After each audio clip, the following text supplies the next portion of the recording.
pressure is on it first season, first game? First game of the second season. I wouldn't like to call it pressure because I think at a certain point, you've been playing football your whole life, and of course you have those cheers, but after a while it kind of mellows out and just go do what you love. What's the confidence level in this offensive line entering this game against Oregon? Confidence. I think it's the same probably about as every game. These guys are really good. I've seen 50, I've seen 3. They're really good players, really twitchy. They move well, so I wouldn't want to necessarily call it confidence because of course we believe in ourselves, but at the end of the day they're good players and we can go out there and compete. What have been your impressions of their inside linebackers that you've seen, Noah Sewell, Mace Funa, and Justin Flo? Really good players. They remind me a lot of the guys that we had here last year. They like to make those plays fly around, but at the end of the day, we go out there and compete and do what we can. Can you anticipate, or do you have to kind of anticipate what this defense is going to look like with Dan Lanning's touch on it? I think to a certain extent. I think you have to kind of anticipate a little bit that, Coach Lanning to do what he loves to do and, send those pressures and things like that. But at the same time, I think we should also expect a bit of a mix-up, just something that he may have seen that, we do from being around us. What does the competition at guard look like for you as the center, kind of learn to play with all these different guys that are rotating in and out at once? I have supreme confidence in all those guys. Tate, Jared, Devin, Truss, Warren Erickson, whoever it may be, I have supreme confidence in all of them, man. Of course, it takes a while to get used to, but that was more of a thing for the spring, getting used to those guys and playing with them. But at a certain point, the footwork is the same. Guys may be a little bit bigger here and there, move a little bit faster, but at the end of the day, a combo is a combo, so go and play. What's the risk reward for defense with all that pre-snap movement? We've seen your defense do it effectively. We know defenses will probably do that because you guys' size and power. But what's the defense basically rolling the dice on when they do that pre-snap movement on the line? I think the risk is probably about how disciplined you are.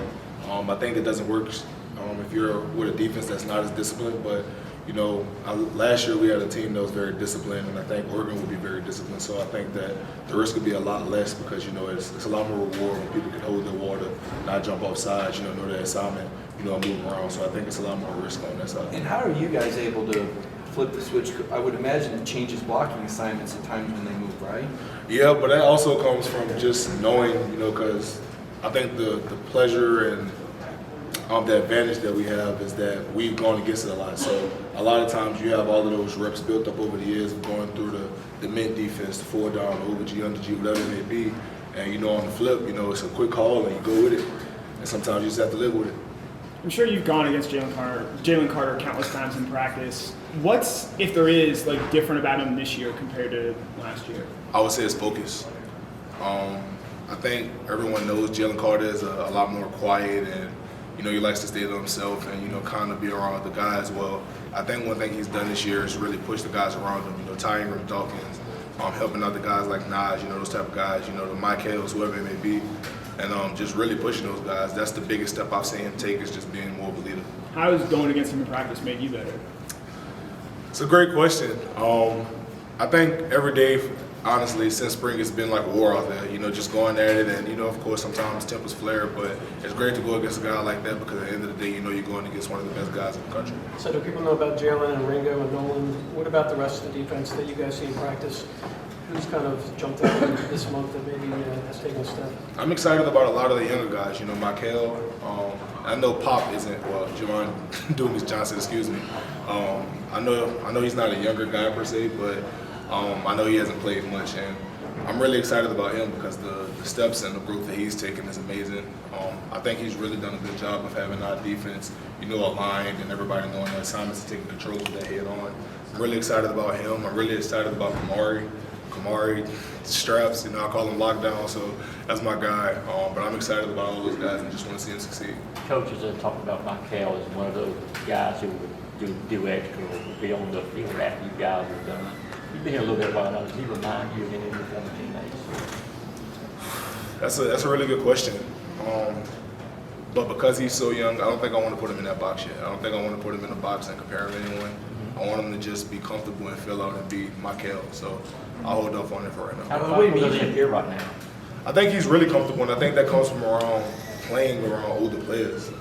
I can remember vividly there was one time, in the 2-minute situation, I kind of got him in the package that we had, and I just remember hearing him saying the play, "That's smart. I can't believe you did that." So I think going against like older players, the Warren McClendons, the Trust, Broderick Jones, whoever it is, I think it's really been helping him out a lot, and growing. Cedrick, you compared Zion Logo to the combination of Jordan Davis and Devontae Wyatt.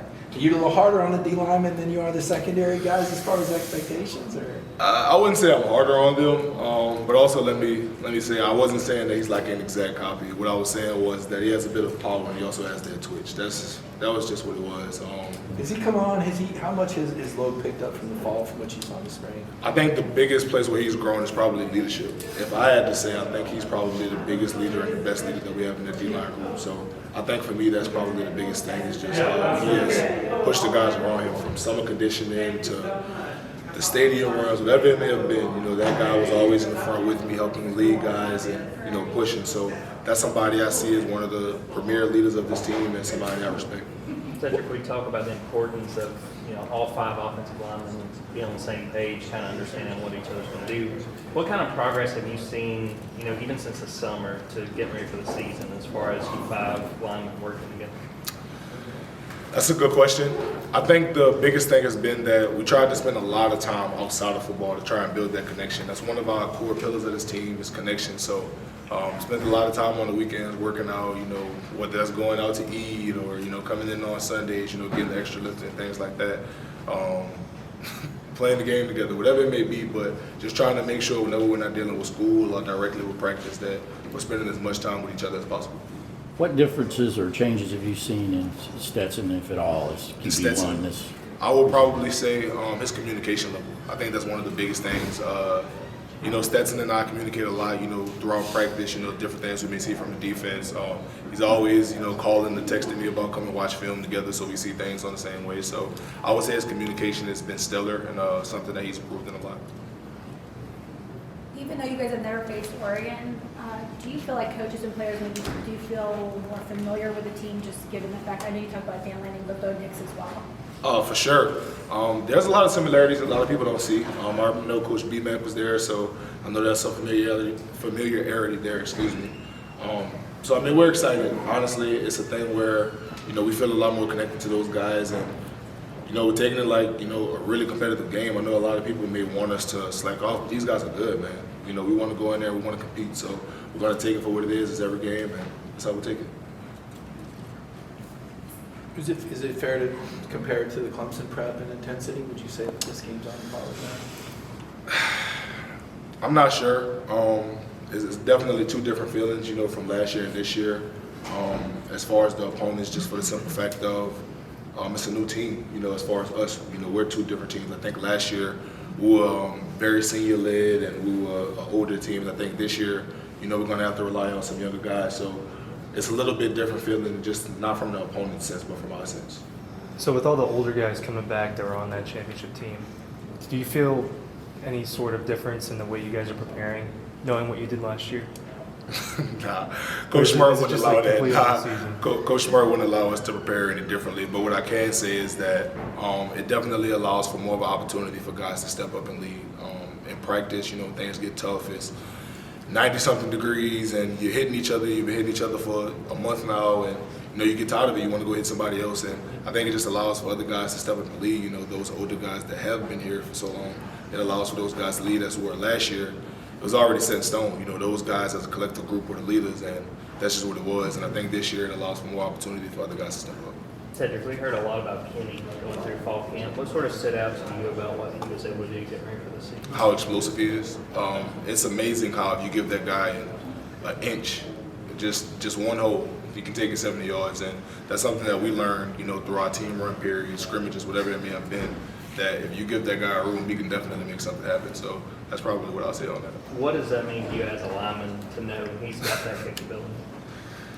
It's good for us because I think a lot of times when those big runs spring off, you're not necessarily thinking of it. You're just thinking about doing your job. But it's a beautiful thing to watch when everybody does their job collectively. And this guy got the A-gap open for a half a second, and he made it a 15-yard run. So it's definitely something beautiful to see and something we look forward to. Let's do 2 more questions. Or 1 more. So how excited are you to be able to focus on an opponent, going against each other all summer? I think it's amazing. The simple fact of, you know, we were able to finally watch film and, you know, be able to see these guys and see how good they are. Was really impressed with the defensive line and their interior linebackers. So we're really excited to go out there and compete and, you know, have a good game. Thank you. Thanks.